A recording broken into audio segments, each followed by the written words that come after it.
था ना इधर, चलो इधर ध्यान दे, दिखाना पड़ेगा। इधर ध्यान दे। रिफ्लेक्शन ऑफ लाइट, जब लाइट रे गिरती है किसी के ऊपर और रिफ्लेक्ट होती है तब वो 3 लॉस को फॉलो करती है। 3 लॉस को फॉलो करती है। सबसे पहला लॉ क्या है,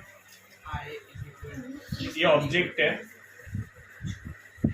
ये लाइट रे गिरी, इस पॉइंट पे गिरी। हाँ, उल्टा समझा रहे हो? उल्टा किधर समझा? ये कोई ऑब्जेक्ट है या तो प्लेन सरफेस है, सिंगल लाइट रे आई और यहाँ पे गिरी, क्या उल्टा समझा? तो जहाँ पे गिरी उसको कहते हैं पॉइंट ऑफ इंसिडेंस।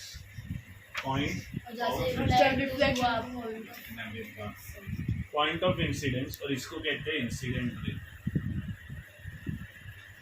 कोई डाउट यहाँ तक? गिरी मतलब स्टॉप हुई ना?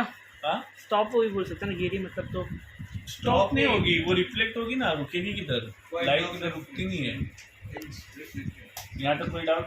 अभी इस लाइन को भूल जाओ। अभी मुझे पॉइंट ऑफ इंसिडेंस और ये लाइन को, ये मैंने ऐसे परपेंडिकुलर ड्रॉ किया। ये नॉर्मल है। Yes, this is normal. इस लाइन को क्या कहते हैं? अब नोटिस करो, मैंने नॉर्मल पे कोई एरो नहीं बनाया।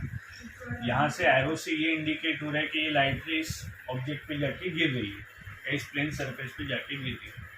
ये मैंने नॉर्मल बनाया, which is perpendicular to the plane surface, which is perpendicular to the plane surface. It will make certain angle with incident ray.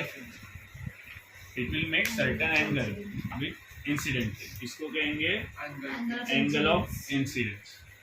फिर ये समझो 30 डिग्री का है, तो ये एक एंगल बनेगा जिसे कहेंगे angle of reflection, which will be also 30 degree. तो I is equal to R। समझ में आया तुझे?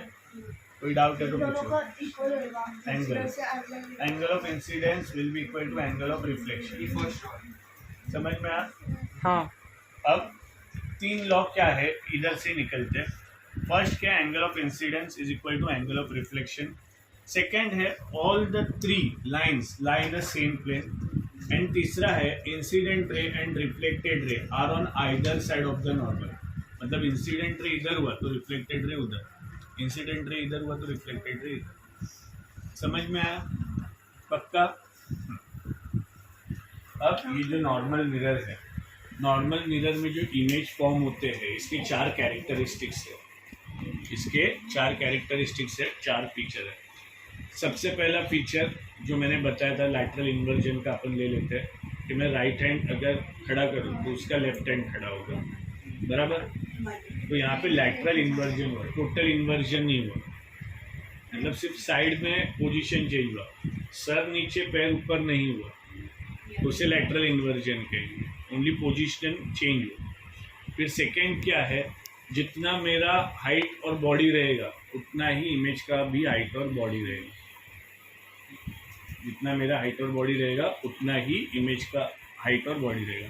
मैं जितना मिरर से दूरी पे खड़ा हूँ उतना ही इमेज अंदर बनेगा, उतना ही इमेज अंदर बनेगा। और जो इमेज अंदर बनेगा मतलब मिरर के अंदर, मतलब मैं समझो यहाँ से ऐसे 3 फीट की दूरी पे हूँ, तो जो इमेज रहेगा वो भी मिरर के अंदर मुझे 3 फीट दूरी पे दिखेगा। और ये जो प्लेन मिरर है, इसमें जो इमेज बनता है वो हमेशा वर्चुअल और इरेक्ट होता है। अब वर्चुअल वर्ड मैं अभी एक्सप्लेन कर रहा हूँ, चैप्टर में 50 बार आएगा, चैप्टर में 50 बार आएगा। मैं रिपीट नहीं करूँगा, नहीं बोला 100 टाइम्स लिखवाऊंगा, मैं पहले ही बोल रहा हूँ। वर्चुअल इमेज क्या है, ध्यान से सुनो। वर्चुअल इमेज मतलब इसके 2 एक्सप्लेनेशन है। सबसे पहला एक्सप्लेनेशन ऐसा है ना कि जो इमेज बनेगा वो मिरर के पीछे की तरफ बनेगा या अंदर की तरफ। पीछे की तरफ, मिरर के सामने नहीं। Second thing, virtual image can not be obtained on a screen. Mirror के पीछे बनेगा, वर्चुअल मतलब मिरर के पीछे मिरर के पीछे बनेगा या अंदर बनेगा, जो तुम्हें वर्ड यूज करना है, उसको स्क्रीन पे नहीं ले सकते।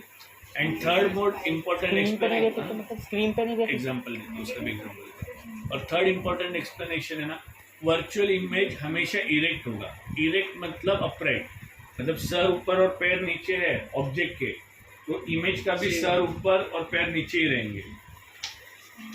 इरेक्ट का ऑपोजिट वर्ड है इन्वर्टेड। इन्वर्टेड मतलब सर अगर ये ऐसा मिलान है, बट अगर सर नीचे पैर ऊपर हो जाएगा तो उसे इन्वर्जन कहेंगे, इन्वर्टेड कहेंगे।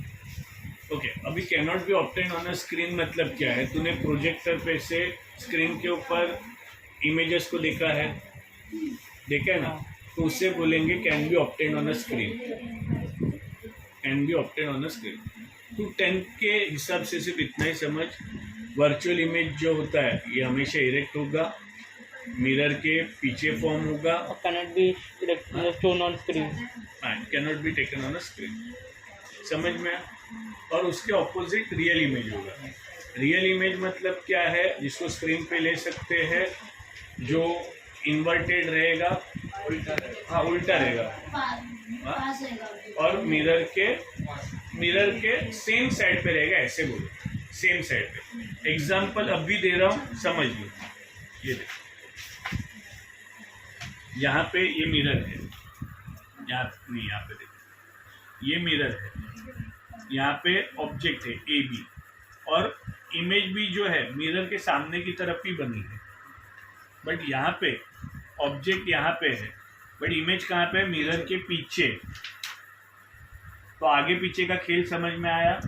इधर भी तो पीछे ही है, इधर इधर नहीं, सामने है ना, इधर है, मिरर के सामने है, ये मिरर के पीछे, इधर है और ये मिरर के पीछे, ये देखना पीले। अरे उधर उसका ये लाइंस के पीछे है।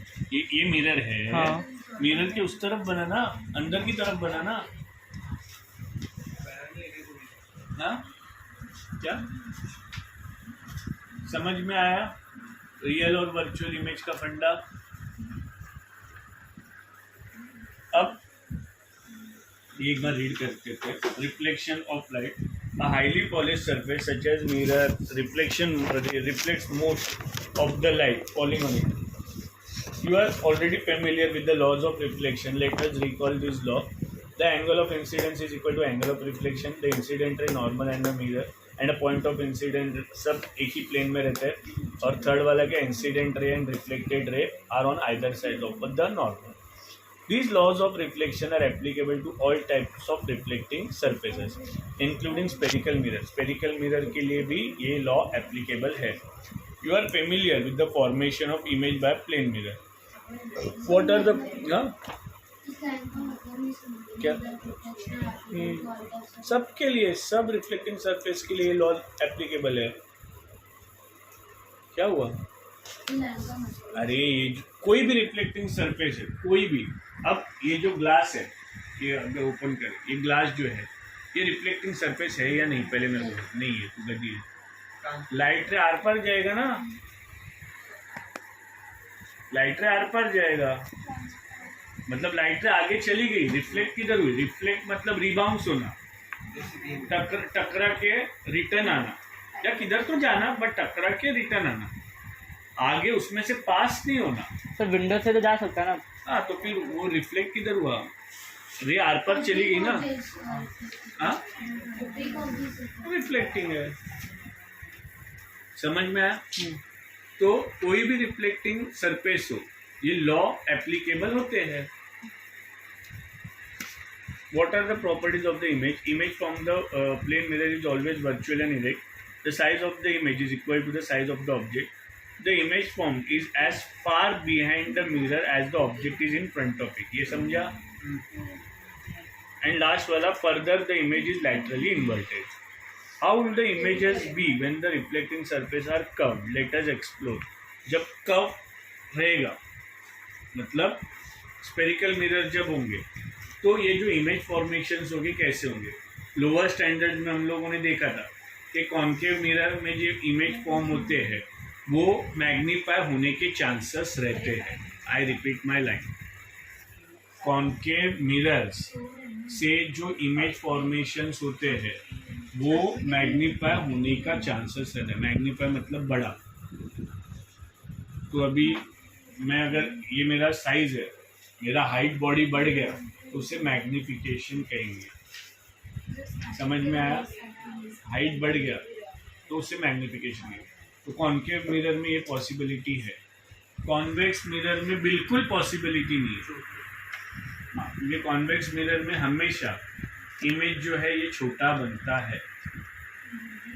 जैसे कॉन्केव वो पार्किंग लाइट्स में वो जो होता है, हाँ कार पार्किंग करने जाते हैं जो हाँ रियर व्यू छोटा रहता है, तो वहाँ पे कॉन्वेक्स मिरर ही यूज होगा। छोटे से बड़ा होता है ना मतलब ये। नहीं Light छोटा होता है। बड़े से छोटा। छोटा होता है। कॉन्वेक्स में हमेशा इमेज छोटा बनता है, और कॉनकेव में बड़ा।